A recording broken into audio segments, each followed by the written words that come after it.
Ano po, binata pa po ito, yung batang-bata, 28 years old pa lang po. Meron po siyang lower back. Masakit daw po. Ako, tapos ko na po siya i-therapy. Siya na po yung magsasabi ko ano naging-resulta ng pagte-therapy po ko sa kanya. Sige na po. Yun na nga po, may sakit po dito sa likod. Matagal na ito, mga 2 years na ito, mahigit. Pero para kay Antonio, buti, alhamdulillah, nakita ko yung si Kuya Sultan. Para sa mga gaya niyang Punta ko trabahador. agad.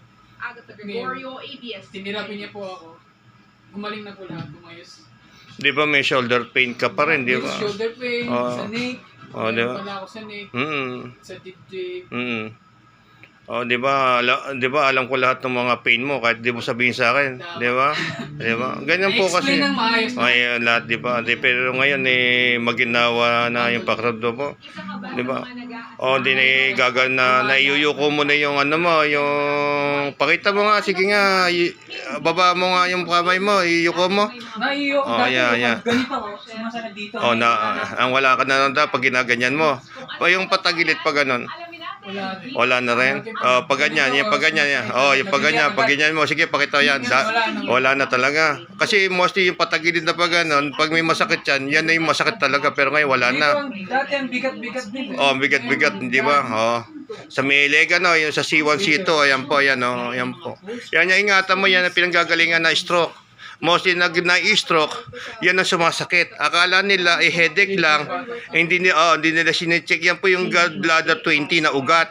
Sa gallbladder po yan, na meridian point. Pag yan po yung sumakit, ibig sabihin, check mo na yung BP mo. Kasi pag di mo check BP mo, akala mo headache lang, inom mo lang ng gamot sa ubo. Di po ba?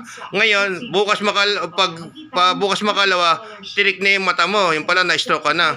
Kaya ingatan po natin yan. Yan po yung gallbladder 20 po. Yun po sa may likod na yan. Yan po ang sumasakit kapag bago magkaroon ng stroke.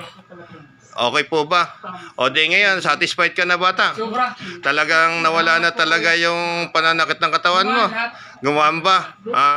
May recommend mo ba ako sa Jeddah na ako isang legit at professional na mga hilot? Di ba? Pinagpala, napunta ka sa tamang tao. Marami kasi dito nagpupunta na mga naghihilot. Naghihilot-hilutan lang po. Opo. Subukan niyo po ako, punta po kasi akin. At talaga naman, ipapakita ko sa inyo paano tinatanggal po yung mga baradong ugat. At sasabihin ko sa inyo kung ano yung mga may pain kayo at aalisin po natin. God bless po, God bless po. Sige, salamat. Diba? Marami kasi dito nag-ano